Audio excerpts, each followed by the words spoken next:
Welcome to the 30-Minute Hour. It's the personal development podcast for entrepreneurs and executive leaders who are looking to level up and become unstoppable. I'm your host, Eric Twiggs, your procrastination prevention partner. Joining me as always, you know him as the super CEO, the business strategist extraordinaire, and all-around good guy, Ted Fells. Happy Monday. It is indeed a happy Monday. Because you know why it's a happy Monday, Ted? Why, Eric? Because we're going to learn how to get 100 million views on YouTube. 100 million? 100 million views. Yeesh. Somebody's going to watch this and become a celebrity. They're going to be having paparazzi following them all down the street just because of this episode. That's why it's a happy Monday, Ted. Wow. I'm leaning in. I'm the wrong guy to ask about that. I don't know what you're talking about, but I don't even know why I'm here. Yeah, this is going to be an interesting show, as you can see. But yeah, our guest is qualified to talk about this because now I've been told he's up to 250 million views. So Yep. and climbing. Mhm. So yeah, I'm going to go ahead and formally introduce him. He's known as the Salon Guy. He's an experienced hairstylist and media personality with over 20 years in the beauty industry. His highly viewed YouTube channel features hairstyling, tutorial tips, motivational tools, and some exciting special event coverage. His channel has over 1.2 million subscribers and over 250 million views. He's been featured on the Style Network, TMZ, and Good Morning America. Please join me in welcoming to the show, Stephen Marinaro. Whoa, what an intro. First of all, you pronounced my first and last name correctly. Thank you. And secondly, we have to have a whose head looks better, yours or mine contest. You know what I mean? Hey, you haven't seen Ted's yet. We all in the same. Oh, look there at we go. I won. But yeah, man. Thank you for that great, beautiful introduction, Eric, and nice to connect with you, Ted. And I'm really excited to talk about that. You know, the number of views, it's something that everybody chases. And yes, I sometimes have to pinch myself because I forget, like, oh yeah, I have like millions. I don't even pay attention to that sometimes because every day, even at my level, is sometimes a struggle. Reinvention. It's always something. And that's the difference between taking YouTube and social media that seriously or doing it like you don't really care about it. So, but thank you for that intro, man. Yeah, it's certainly an honor to have you on the show. Congratulations on all of your success because, contrary to popular opinion, it's not like you just do one or two videos and all of a sudden now you've got 1 million subscribers, right? It's a process, it's effort, takes a lot of dedication and discipline. So definitely congratulations to you. Thank you. Go ahead. Speaking of that, the only reason I started to even jump in, but the only reason I have to say something is that you mentioned a lot of time. I've been on YouTube for 16 years now, and I was one of the first people in the hair industry to create a YouTube channel and do what I was doing. Most people don't want to wait 16 days to be patient. I've been patient and grinding and working and building this for 16 years. Man, that's the dedication, the passion. I mean, it comes from a source. Everybody has to have a source, but yeah, man, I had to throw that in because it's really important so that people understand it doesn't happen. It can happen overnight. You could be a 14-year-old on TikTok and become famous and get overnight. You know what I mean? So, but yeah, man. Yeah. So I'm gonna kind of give everybody the backstory here. So here's what I heard. I did some research on you, Stephen. I heard through the wind that you initially started working at the hair salon because you had a crush on a girl. Tell us about that. It's always women, man. Always women. My whole life has revolved around women. But yeah, it's such a crazy story. Where I grew up in New Jersey, down the street from where I lived was like this little strip mall. And I had just graduated high school. And in that strip mall was like, a pizzeria, a deli, like a farm. Everybody went there for just, I walked there all the time. And one day I was walking by and from the street in the salon, there was a hair salon in that strip mall. I saw a girl who had a very unique look. And I was like, wow, that girl's like beautiful. Make a long story short, I would see her over the next couple of months. Back then it wasn't considered stalking. And, so I was like, you know what? Before the laws changed. That's right. Can't do it now. That's right. So I said, you know what? One, I need a job, and two, I want to go meet that girl. Now, it was a distance. It wasn't like 10 feet away. It was like 50, 60. I mean, it was quite a distance, but I saw her enough to be like, man, I think she looks pretty. I went in, and I was like, I realized she was like 20 years older than I was. And I was like, oh, okay, well, you look a little different up close. But make a long story short, she was like, I said, I'm looking for a job. And they said, are you a hairstylist? I'm like, what? I'm like 18 years old. I'm like, I've shaved like some heads and cut my friend's hair, but I'm not a hairstylist. And that's what introduced me into the salon industry and the beauty industry. Then I went to cosmetology school, and that's when the whole career kind of went from there. Wow. So how do you go from just kind of finding your way into a hair salon to becoming the salon guy? Like what was that journey like? Yeah, that's a great question, Eric. And it's really an interesting journey because when I first started in the hair industry, working at salons was kind of the only thing I was really doing. And then I went to a trade show for the hair industry, and I saw a guy on stage working in a suit on beautiful models. And I said, I want to be that guy. Turns out he was working for a company called L'Oreal, which everyone's heard of L'Oreal. So I would see this guy at a few other hair shows because I was so obsessed with going to hair shows and just getting out there and seeing what's out there. I approached him and I said, I want to do what you're doing. He's like, I've seen you before. I was like, yeah, I see you at all these shows. I want to do what you're doing. And he was like, well, here's my card. He ended up mentoring me for 3 years. And then at the age of 21, I was fortunate enough to work for L'Oreal, and I was teaching people hair coloring. And I was learning about branding. And, I was a kid representing one of the biggest beauty companies in the world, going into salons. And it was really interesting. And that introduced me to the world of representing a company.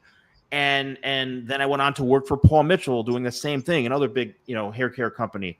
So the salon guy came from me having a passion for people working in the hair industry, working on clients all those years, understanding and having kind of a fascination with media. And I was like, man, so I went on YouTube and I looked up, like how to be motivated in business or how to start a business. And I saw a video from a guy named Gary Vaynerchuk, which I'm sure you've heard of or your audience has heard of. And his whole keynote speech was like, stop doing stuff you hate. And, and he had a book called Crush It. I read the book called Crush It, which is how to, turn your passion into a business. So I read that, buy a video camera, start putting yourself out there. And I started making YouTube videos. I created a YouTube channel, The Salon Guy. And I was like, what do I call myself? Like the hair guy. I was like, I don't know, The Salon Guy. And, and at the same time, I also was experiencing kind of a major tragedy with my mother who was ill. She ended up passing away. But, I used her strength and courage and I was like, you know what? I want to do this for her. But also that book really helped me understand, like, this is what you need to do. Talk about stuff you love.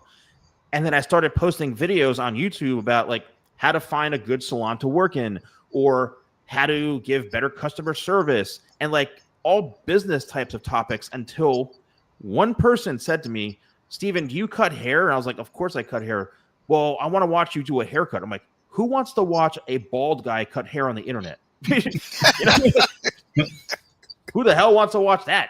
Yeah. So I was like, okay. And, like I said, at the time I was doing hair. So I did some hair tutorials and that caught on. And I was like, man, if I can inspire one person, I'm onto something. And that is when the Salon Guy, like, I created a Facebook page and my friend's like, dude, you're up to 12 likes. I was like, oh my God, really? Like, this was so new back then. And I really wanted to become more of a media personality like Ryan Seacrest. And I started to wanted to get out more. And that's why I started doing interviews and going to hair shows.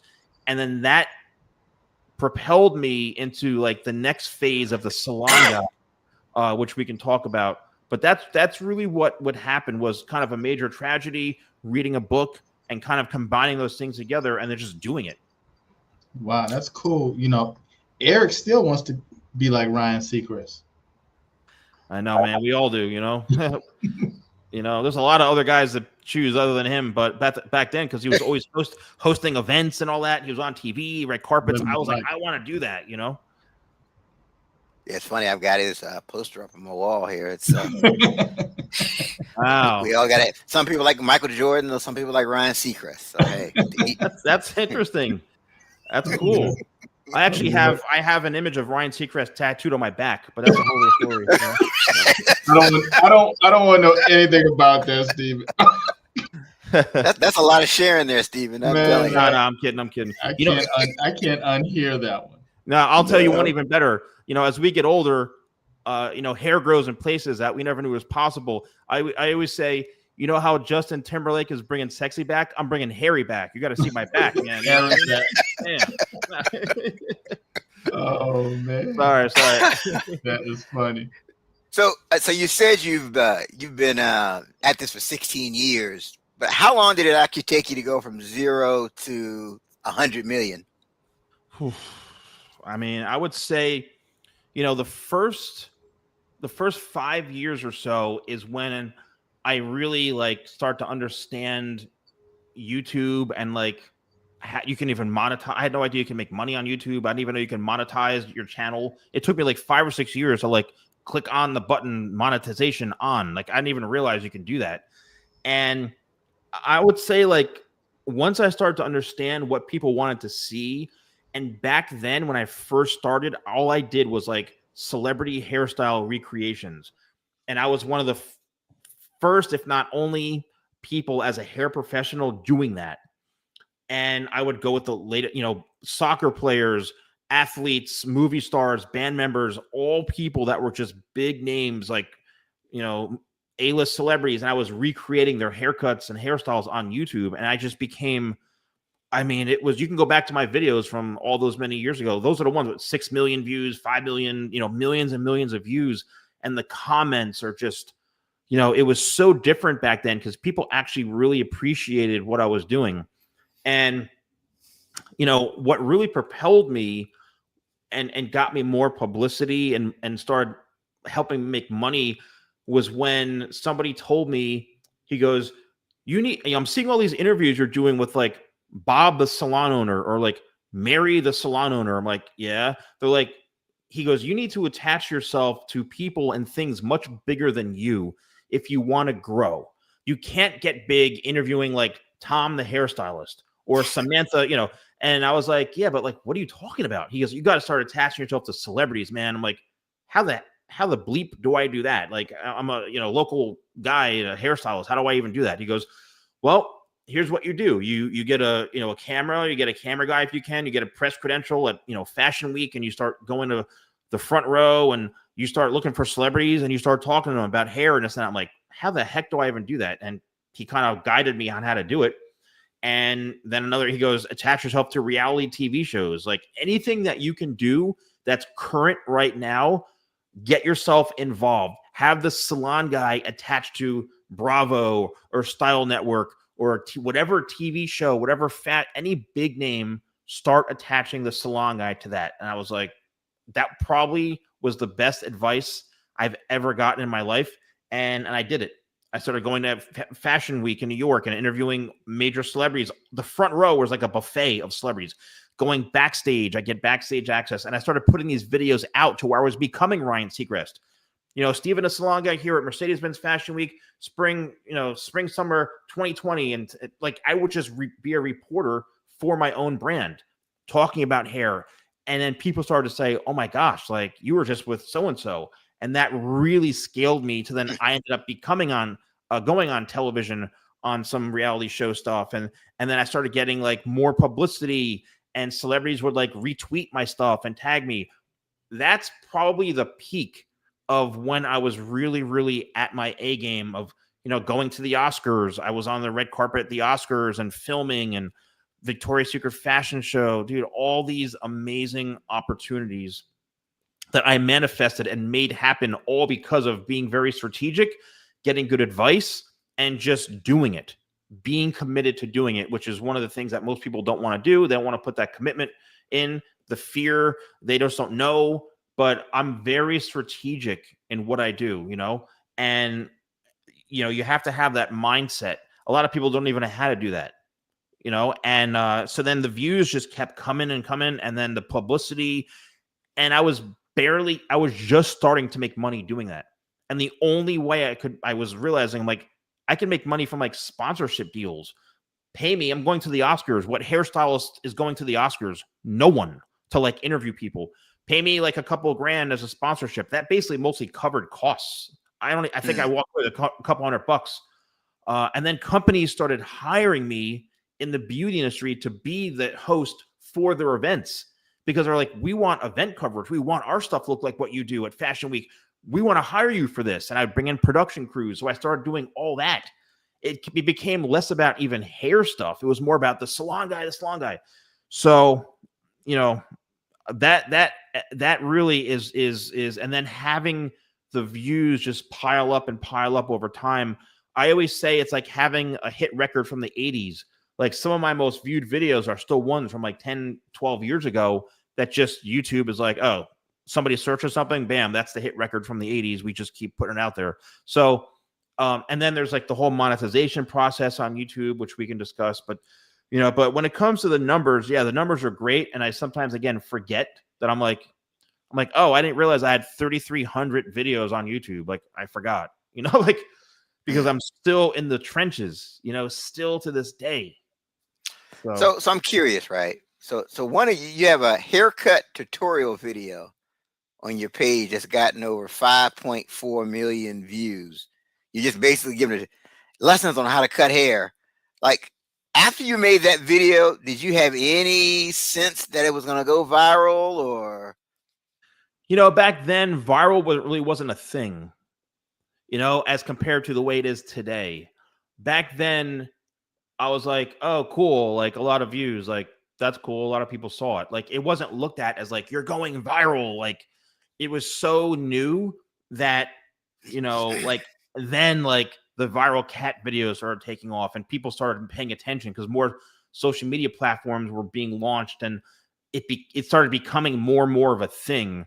So back then, I don't even remember even realizing the views, to be honest with you, because I was so focused on just creating the content. I was more interested in the comments.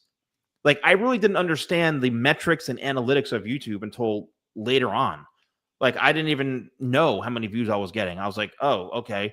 I have videos from back then that got like, I don't know, 100 something views that are still like duds in the graveyard somewhere. But, then I've got the ones of millions, hundreds of thousands that I'm like, oh my gosh. I was always more focused on the comments, the audience building. You know what I mean? Because that really is what helps grow it. So here's something that kind of frustrates me and interests me at the same time, right? Ted and I talk about this a lot, right? So, like there is somebody, like, literally, he picks up sticks in Utah and talks about this different sticks, and he's got millions of subscribers and millions of views talking about sticks. And I wonder, like, would you say that there's a formula that somebody could apply that would increase the likelihood of their video that's going viral? Eric, that's probably the question of the century, man. And yes, there is a formula. The formula is, and this is something that I kind of experiment with and test on a regular basis. Even one of my friends I talk to on a daily basis is always like, you're always trying something new, experimenting. And I'm like, you need to. So the best way to describe it is, if you have one of those videos, or let's just say you're doing what you're doing and your most viewed video on YouTube or Instagram, wherever it is, TikTok is, let's just say 5,000 views. And the rest of your views average like 60. That video that had 5,000 views, you need to go back and look at what you did that made it so captivating. How did you open your video? How long was it? All that stuff, the secret ingredients that you probably overlooked, you need to go back and then study that. Then you start to apply that type of content more and more and more. For example, TikTok, for me specifically, and then I'll jump back into YouTube. TikTok, one of my most viewed videos on TikTok is at like 41 million views. And then I have 23 million, 22 million, 18 million. I have millions and millions and millions. And all of those videos are literally like 6-second tutorials, hair tutorials. And I was like, and then I started doing that. All that would do is 6 to 10 second hair tutorials, quick tutorials that were very shareable, very engaging. You make it so they have to go back and rewatch it and rewatch it and rewatch it, because like you get the point across. You're like, wait, I got to see it again. What do I do? And you almost you're becoming obsessed with that video just to learn what you're talking about. And then I started to realize that is my secret sauce.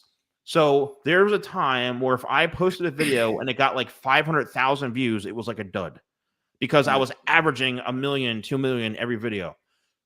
So recently, the last, I don't know, there was like a period of time where I was like, I hate TikTok. I'm so sick of it. And I stopped posting. And I would post like maybe once a month, if that. My views completely tanked to where I was getting hundreds of views, maybe a couple thousand here and there. It was just awful. I was like, I hate TikTok, blah, blah. I recently said, you know what? I have to revive this. So I started going back to my roots, and it was kind of a slow grind.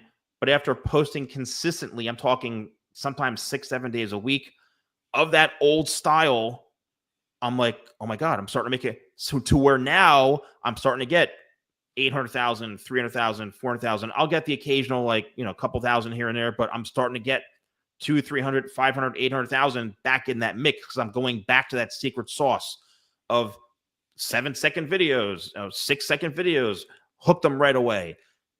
And yes, all of those strategies are what work.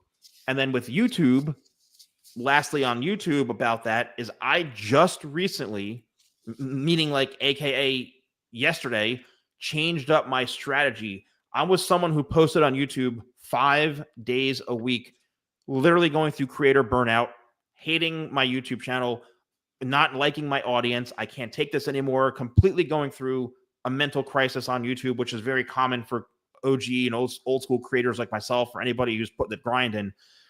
I can't take this anymore. So I started doing, and this is something that I think is really helpful to a lot of people. Not a lot of people may like this, but there's something called ChatGPT. Okay. And I know some people are like, oh man, screw AI. ChatGPT has literally been the equivalent of 92 employees in literally 30 seconds, because I can ask it anything I want. You can be very strategic. It gives you real world advice, as long as you're communicating with it in a way where the prompts are very specific. You're going to get the information that you would have to pay tens of thousands of dollars for a consulting company to tell you this stuff. So I was uploading documents, my analytics, sharing my frustrations, and it was starting to kind of break down things for me. And then I had a meeting with somebody, and he actually grounded me. He goes, ChatGPT was like, stop posting 5 days a week. You're chasing views. Stop chasing views and start chasing quality, like customers, and convert to sales, and post the content that people want to see. And then last week I had a meeting with somebody, and it must have been a blessing or so that he said to me, he goes, I said, I'm so frustrated with this, and I can't stand seeing these guys, like you said, the stick guy and this and that. He goes, you need to be you. You're a hair professional. You've got the credibility. You've built something up. Stop talking and worrying about other creators. Stop focusing on them. Do you. I'm like, yeah, but I do me. But like, he goes, yeah, but you're not doing it the right way. He goes, what you need to do is be a hair professional. Be someone who's very knowledgeable. like you're talking. What did you do when you worked in a hair salon? I'm like, I saw clients. He goes, you need to communicate with your viewer as if they were a client of yours. Break down the information in a way that you're teaching someone as if they were your client. Simplify it. Make yourself the expert. Be an actual real hair professional. And then that is going to help you. And I go, oh my God, like no one's ever put it to me that way. So today, day one of this, I actually was like, I made a new video in that format, and it's already triple the views it normally would get, like just from that alone. And my views on YouTube have been way down, but I changed that strategy, and I go, oh my gosh, this is unbelievable. It was just me, like how to comb your hair properly without breaking it, you know, how to, all things that professionals know that I can teach people, teach the viewers. So it's all about education, man. It's all about doing what you're really good at. That guy with the stick stuff, he probably is so good at that. That's why people watch him, because he's an expert in it and he conveys that information the right way. And whatever else he's doing, but that's the secret sauce. You have to stay consistent with what works and then stay true to that. And then all the other stuff will kind of come into play. I think I need to take a breath right now. Hold on. Now, I think that's great. A big takeaway for me was, pay attention to like the videos you have that just go viral. What was it about? What's repeatable? Like what did you do? How long was it? How did you open it? What were you talking about? I think that's great advice. Yeah, thank you. And then also mixing that in with, anyone can go on YouTube and how to make your virals video, and there's so many people saying the same stuff, but yes, special effects, little explosion emojis and captions, all of those things. And this is something really interesting. This is actually mind-blowing. I just heard this today, that you have 2 seconds to capture someone's attention on TikTok. 2 seconds. And I think Instagram is like, I think it's like 3 seconds or something like that, or 6 seconds. But yeah, it's crazy. It's absolutely crazy. So it sounds like the key thing would be what the title would be very important if you've got a short window of time, and really what you do at the very, very beginning. It's going to be that can be the difference between you ultimately getting to 100 million views. So now, also, go ahead, Ted, go ahead. I think the title, and then I guess what they see in that still image too. I think that plays into it, right? The thumbnail. They're like, okay, yeah, let me click this because I want to see, what's going on in this. I think that's key too. Yeah, that's the title and thumbnail are the most important. Yep. The thumbnail is kind of what sells it. The title is kind of like okay, like I want to click this, Mm-hmm. But yeah, it's all. Now remember, there's short form and long form content, which are very different, because short form is great for getting views, getting a lot of interaction. The long form stuff, that's kind of like the legacy stuff, where the more in-depth 8-minute videos, 12-minute videos, 9-minute videos, all that 30-minute videos on that stuff, because one, that's how you make money on YouTube, which is through AdSense. And then two, your longer videos, depending on what they are, that is really what's going to build the core audience. Short form is great for the quick action, going viral, getting lots of views, capturing attention. So they're two different things, Good. So now, how has getting past 200 million views on YouTube and having 1.2 million subscribers, how has that changed your life? It's interesting, man. I'll tell you, I would have answered that question differently a couple years ago. It's actually changed my life for the better and the worse. Believe it or not, because of what comes with all of that. Like I mentioned before, creator burnout, being very stressed out, chasing views, not liking my audience, where that's going, just frustration, just the stress level of having to keep up with it because I've been chasing it. So there's a lot that comes with it from that perspective. On the flip side of things, and I never really give myself much credit for this stuff, but I've built up something pretty remarkable, I guess. Those numbers are pretty good. So that is what has gotten me the majority of my publicity. It always goes back to YouTube, right? Oh, YouTube and, a million subscribers and hundreds of millions of views, all that stuff. It always funnels back to my YouTube channel because that's where it started. My YouTube channel literally consists of so many different amazing things, celebrity interviews where I'm talking to celebrities and red carpet events and fashion shows and all sorts of cool stuff that I've posted over the years. And it's basically my whole journey. It's my whole journey till now. So, it's definitely helped me grow as a brand. It's helped me grow my hair care business. It's literally the one thing that is driving any sorts of income right now. I'm not doing this part-time working at Starbucks full-time. Like this is my full-time gig, and it has been for a number of years, but I started off doing a side hustle with the Salon Guy. Yes, even going to events while working at hair salons and getting made fun of and getting doubted. You can't do, and what do you think who are you, the hate is real when it comes to people seeing you try to grow and succeed. But when you finally get beyond that, you start to realize man, I never want to be that guy again but you have to go through it. You have to not give up because someone's opinion of you can easily, I didn't even share this with you. I had someone tell me when I first was starting the Salon Guy, going to hair shows, he goes, yeah, but unless you're like so-and-so, who was like a big name in the hair, he goes, unless you're like so-and-so, you're not going to make it. You're not going to get like any sort. Oh, really? Okay. That's what pushed me when someone said you can't do it. How many stories have you heard from that? Successful people. You can't do it. You can't do it. And they do it. Well, what happens is people project their limitations on you, and they try to project their fear and on you. That's really what they think of themselves. And also, I'm not one for doing a lot of self promotions, but this ties into, and I'm going to ask you something, Eric.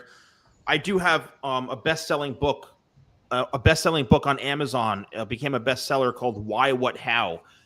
Those 3 questions, and I've been telling people this for years and years and years.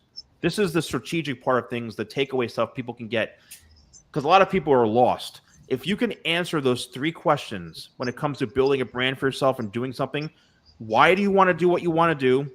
What are you going to do? And then how are you going to do it? Most people get stuck at the how because they're like, oh, yeah, I know I want to do this. All right, yeah, I'm going to film this. I'm going to film that. All right, now how do I do it? All right. Oh, man. And they get stuck and they hit that wall. And they don't know how to get through it. This is like a tactical handbook of how to get through that wall and how to actually apply what you need to apply.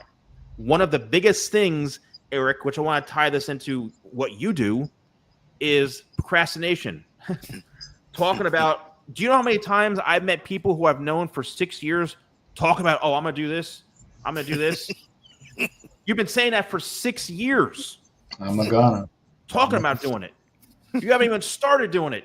You've been talking about it. Yeah. And then year 7, that thing I've been thinking about, I really think I'm going to do it. I mean, procrastination is the worst enemy when it comes to building a brand, building a business. You have to treat this like, for example, I get up really early in the morning. I would say 5:30, 6 o'clock. Usually I'm out the door by like 6:30 to go to my office, my studio. I have a production studio, my home base office. And I go, why do you get up so early? Why do you have to make videos at 6 in the morning? What is it? I said, look, I'm not going to become successful waking up at 9:30, and then getting out of the house by 10:30, 11. Like, that doesn't do it for me. I have to treat this like it's my job, because guess what? I can get laid off from my own job. My business could tank. My business could fire me because I suck. So if I procrastinate and if I don't keep myself motivated, and anyone who's watching this, if they don't keep themselves motivated, then they're not going to succeed. They're going to procrastinate and talk and talk and talk and never do anything. Right, Eric? Absolutely. Yeah, I think something that could help too, it helped me when I was writing my book, is having an accountability partner. For years, I met with, I was active in the National Speakers Association, and her name's Laura Zam. Shout out to you if you're watching. We would literally talk every Sunday at 8 o'clock. And she's the nicest person you ever meet, but she would say, "So Eric, did you finish that outline like you said you would?" And I'm like, "No, I didn't. No." Yep. And I never wanted to have that feeling again. And I think it really motivated me to not procrastinate on writing a procrastination book. So, but definitely, no, that the struggle is real when it comes to that. So let's talk about your book. Why, what, how? Like, who is the target audience? The target audience is, it's basically people who are building a business for themselves, building a brand for themselves, entrepreneurs, or people who are just starting, or who have started but are lost. A lot of times people start something and they're like, I don't know, I feel lost. I don't know what to do. I said, you have to go back and answer those 3 questions. And, this particular book, I wanted this to be, because I've read so many books. We probably all buy the same damn entrepreneurship books, Audible, I'm a big Audible guy, all those things. And some of them I'm like, okay, I'm on chapter 4 and she's still talking about how her kids played soccer for 9 years. Like, okay. Like, I get it. To the point. You know what I mean? And I was like, I don't want this, because I already wrote a book before this about my whole story.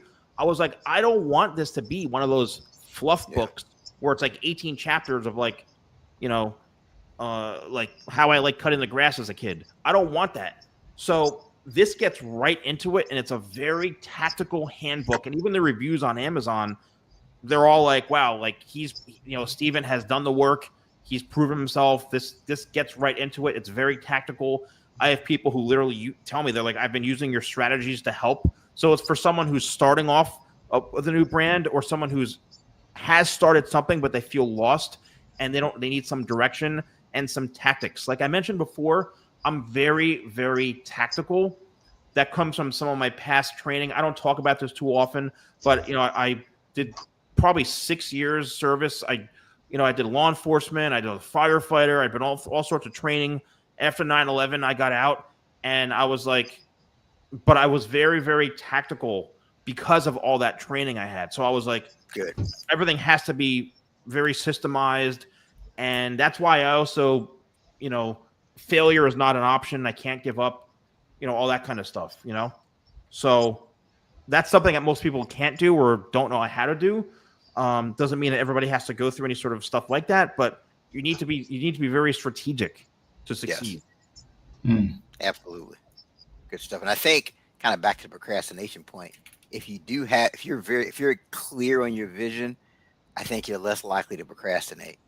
If you're very clear on how does this book tie into the picture that I'm working towards, you're less likely. When you're not clear, that's when you're more likely to procrastinate, because you can't attach it to a why. So Steve, question, and I hear what you're saying when you're like you seem like a very kind of focused person, and you lock in and you do it, right? But what about that person out there that's working a full-time job, right? And their passion is their business, right? How do you have that locked in mindset to get there, right? Because the full-time tends to be your, that's how you pay your bills. So whether you do this over here or not, or you just do a little bit of this over here, how do you get to that place where you lock in the same way, so that what your passion is where you end up, getting to that place? Mm-hmm. Ted, that's probably one of the most asked questions, and it's a great question. Basically, and I learned this years ago, I think Gary Vee said it. He goes, you work from 9 to 5, and then you do your thing with family from like 5 to 8, and then 8 to midnight, you work on your side hustle. So a lot of that, what you're saying, comes down to what most people don't want to do, which is sacrifice. They don't want to put in the work. They rather watch, a reality TV show. They want to for 3 hours and sit on the couch and whatever. Now, everyone has different lives and different responsibilities and roles, whether they're parents and picking up kids and all that. What you need to do is, one, kind of like what Eric mentioned before, is having like a support system in a sense of someone who can kind of be there for you. So if you're a married guy, having a spouse that can support you, a girlfriend, boy, whatever it is, having that person who's going to like back you up emotionally. The last thing you need, because I've experienced this, is people who are just dragging you down, getting in your way. All you do is I said, look, I don't need this. You're just getting in my way. Also reading books of like, you have to make sacrifices, even from family sometimes, because they don't understand what you're going through as an entrepreneur to build up what you're building up unless they've done it. Most of them haven't done it. Unless you have Uncle Fred who has, opened up 6 businesses and he understands it. Other than that, so-and-so who's worked for, a company for 15, 20 years as like a normal working guy, he doesn't know what entrepreneurship is and making those sacrifices. So the sacrifices you have to make, the structuring, like I talked about before, treat it like a job. So if you have, say you work full-time, a 9-to-5 type thing, Monday through Friday, and your passion is, let's just say books, for example, right? I'm just throwing it out there, books. And you're like, man, I love reading and I wish I can talk about like books more because I have such an interest in like history and all sorts of stuff. Oh, wait, I'm going to start a podcast. So, okay, how do I do that? Well, maybe I dedicate 1 hour twice a week, 3 times a week to making a podcast or YouTube videos about some of the books I read about history. Okay, well, then I start trying it. And what happens is, and this is the one thing that a lot of people get wrong. They talk about, all you need is a cell phone. I guess you can get away with filming videos with a cell phone. Depends on what you want to do. As long as you have decent lighting, good audio, all that kind of stuff. Because whatever you're putting out there is how people are going to perceive you.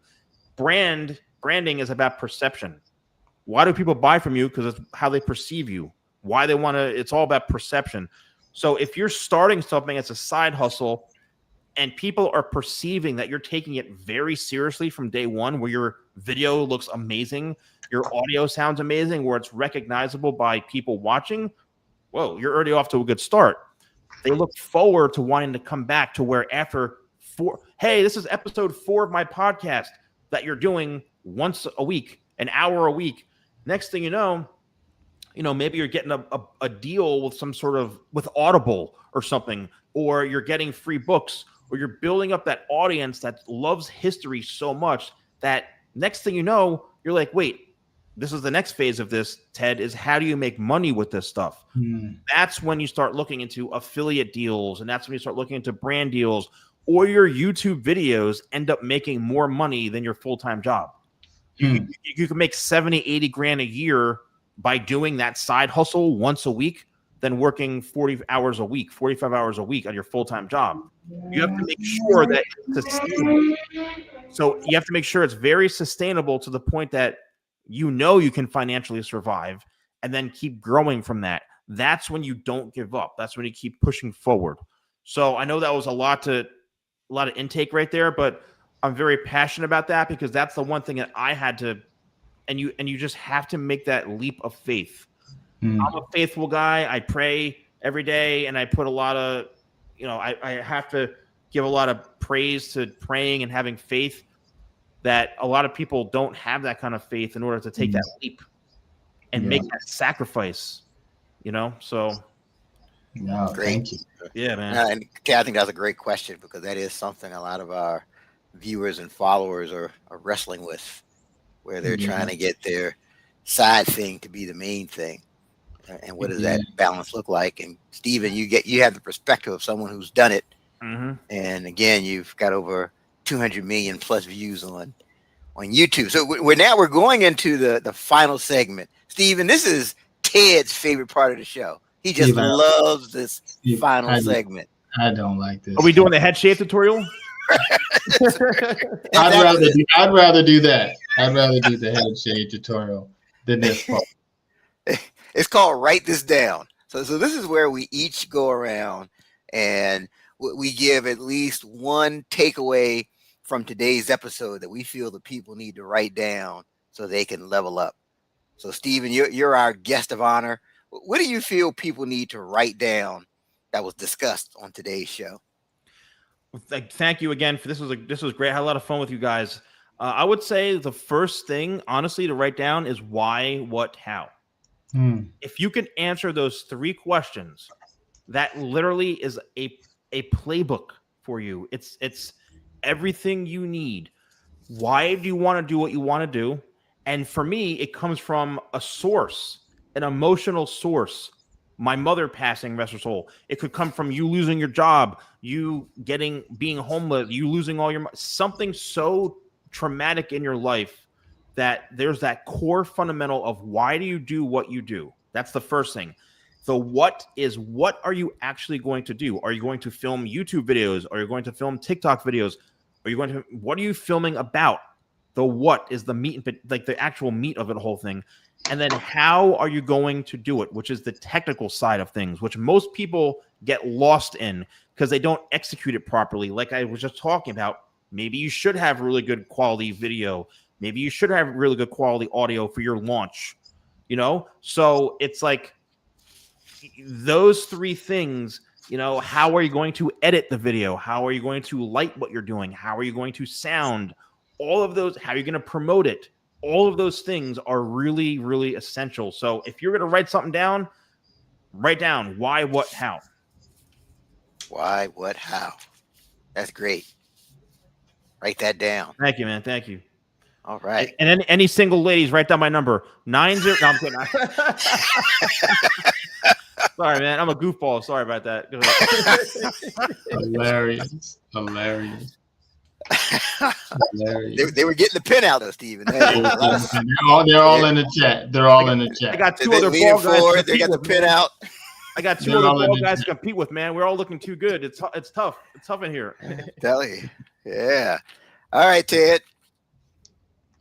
Yeah, the more I think about this and, entrepreneurship or, whatever it is, right? YouTube channel, whatever it is. I think it's your journey, right? It's no one else's journey. It's your journey.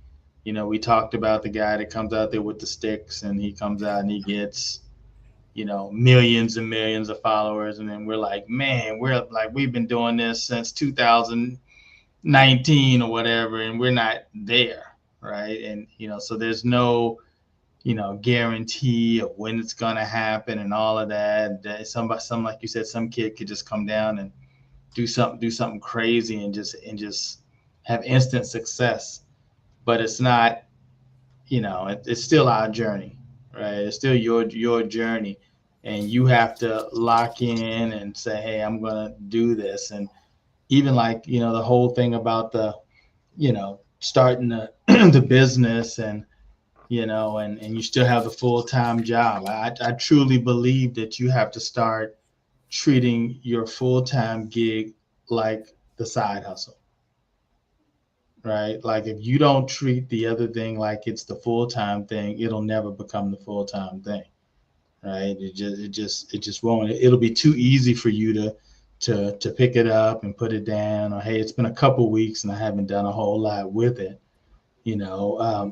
so yeah, it's your journey. I mean, you decide, this is what you're going to do. You're going to commit to it. You're going to lock in. You're going to have faith, and you're going to put in the time. And when others are thinking, well, why are you doing this when you could be doing this other thing? I mean, it's not.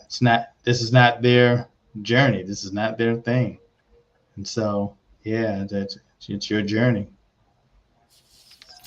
Yeah, I think that's great. I'm glad we included that because that's the other side of this. Because you see somebody with, 100 million. Like I think somebody can go. You can have 2 people, right? One person can do everything that Steven said and have somewhat instant success. And then somebody else can do pretty much the same thing and be at 100 views, 150 views, 200 views. I think it goes back to what Ted said. The journey's different. Steven, want to comment on that? Yeah, and Eric, I'm sorry again. What I hate to cut. You just said something that is so. And Ted, what you said, that's really amazing. Everyone's journey is you their own journey. That's really good stuff. Because that even hits with me. Everyone's journey is their own. And Eric, there's a story that I had. You mentioned everyone can watch what Steven says and all that, which is great and true. But do you realize that hardly anyone is actually going to do that? I had someone who kind of was like acted like as a mentor to me in some way. This was probably about maybe 6 years ago or so. This guy was, I mean, he's world renowned. He's all over YouTube. The guy does big speeches and stuff like that. And I saw one of his things on YouTube, and I emailed him and I was like, hey, I was watching, one of your videos on YouTube. I'm just sending you an email. I'd love some advice on some business stuff. Not even thinking the guy would even respond back to me. He responded back to me like an hour after. He's like, hey, got your email. How can I help you? And I was like, whoa.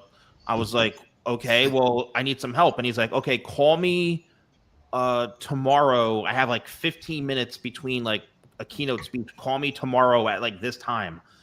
I couldn't even sleep. I was like, this guy wants me. This is again where I was so fascinated by people who are already successful. I was like, oh my God. So I was like, had my notepad. I was ready to go. And I literally was like, you know what? I'm not going to call this guy, man. He doesn't care about me. He don't care. I'm not going to call him. And then I think a girlfriend I had at the time, she was like, you need to call him. Like, why would you not call him? I'm like, he don't care about me. Just call him. I'm like, all right, whatever. So like 3 minutes before the time, like 12 noon or whatever it was, 12:15, whatever, I called him up. And he goes, hello, this is so-and-so. I said, hey, this is Steven. You told me to call you this time. He goes, hey, yeah, how you doing? I'm ready to talk. Are you? I go, yeah, like you remembered me? He's like, yeah. So I said, listen, like I wasn't going to call you because I didn't think you even cared. He goes, Steven, let me tell you something.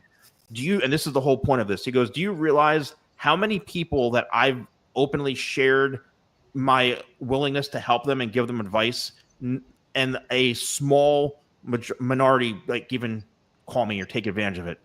The difference between you and everyone else, I would say 90% of people, is that you actually did it. And you said you had your notebook, you're ready to go. He goes, do you realize what that says about you and your commitment and dedication? I was like, really? He goes, I'm telling you right now, 90-something% of people would not even do what you just did. You followed up. And then and then he ended up kind of mentoring me for a little bit. And I was like, oh my God, like he told me things that like, he is the one who helped me take that leap of faith to cut back 1 day a week of my job.